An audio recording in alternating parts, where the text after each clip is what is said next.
जरूरत नहीं है। अभी भरत भी यहाँ पर नहीं है, शत्रुघ्न यहाँ पर नहीं है और माता पिता अकेले हैं, इसलिए इस समय तुमको अपने माता पिता के साथ ही रहना चाहिए। उसमें लक्ष्मण जी क्या बोलते हैं, मत पिता रामः मत माता रामचंद्र मत सखा रामचंद्र। मेरे जीवन में माता पिता बंधु सखा सब राम ही। ऐसे लक्ष्मण की अर्धांगिनी जिनका मन अपने लक्ष्य राम के प्रति समर्पित है और उनकी अर्धांगिनी का नाम है उर्मिला। जब भगवान के पाने की मन में बहुत उत्कंठा हो जाए, उनमें भगवान को मिलने की इच्छा पैदा हो जाए, तो उनका नाम क्या हुआ, उर्मिला। मैंने हमारा हृदय जब भगवान को मिलने के लिए ललायित हो तो नाम क्या पड़ गया, बोले उर्मिला। जब हमारा लक्ष्य भगवान के प्रति समर्पित होगा, उत्कंठा होगी, उसी उत्कंठा को कहा गया उर्मिला। बड़े संक्षेप में आपसे चर्चा करते हुए जा रहा हूं, बड़े संक्षेप। तीसरे उनके बड़े भाई कौन है, श्री भरत जी महाराज। भरत मैंने जो भरने वाले, भरत मैंने जो प्रेम की साक्षात मूर्ति कोई है वो भरत ही। राम का प्रेम रूप क्या है तो समझना हो तो भरत के चरित्र को समझा जा सकता है। भरत कौन है, जो सबका भरण पोषण करते हैं, जो सबका भरण पोषण करने वाले हैं। उनकी धर्म पत्नी का नाम है, हाँ जी क्या नाम है, मांडवी। मांडवी अर्थात जो सबका भरण पोषण करने वाला है। बोले वो विश्वंभर कौन है, बोले जो ब्रह्मांड के रहने वाले प्रत्येक जीव जंतुओं का भरण पोषण करता है।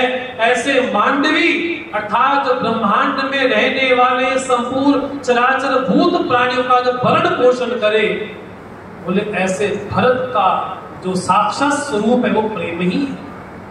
और अब उनके सबसे श्रेष्ठ भ्राता मर्यादा पुरुषोत्तम श्री रामचंद्र जी महाराज, जिनकी अर्धांगिनी हाँ जी श्री जानकी जी है। जो जनक से उत्पन्न है वो जानकी है, जो जन्नू से उत्पन्न है वो जाह्नवी। ये जो शब्द है ना हमारे ग्रंथों में, इनको ऐसा ना समझ ले कि केवल जानकी नाम वैसा ही पड़ गया। जो जनक से उत्पन्न हो वो जानकी है, लेकिन जानकी है कौन, बोले विदेह राज की कन्या है, जो देह से ऊपर उठ गया है। ऐसे विदेह राज की कन्या जानकी जी का विवाह जब रामचंद्र जी से हुआ, वो राम वास्तव में कौन है।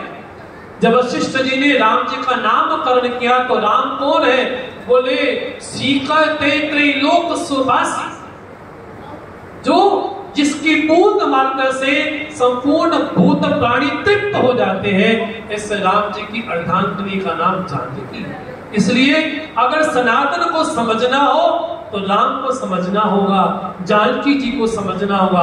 अगर सनातन को समझना है तो भरत को समझना होगा, मांडवी को समझना होगा। अगर सनातन को समझना है तो लक्ष्मण को समझना होगा और उर्मिला को समझना होगा। अगर सनातन को समझना है तो शत्रुघ्न को समझना होगा और शुद्ध कीर्ति को भी समझना आवश्यक होगा। इसलिए राम लक्ष्मण भरत शत्रुघ्न ये सनातन की आत्मा है। इस आत्मा को समझे बिना सनातन का सही अर्थ हमारे मन में स्पष्ट नहीं हो सकता है। समय का विशेष ध्यान रखते हुए, क्योंकि समय अभी लंबा चलना है।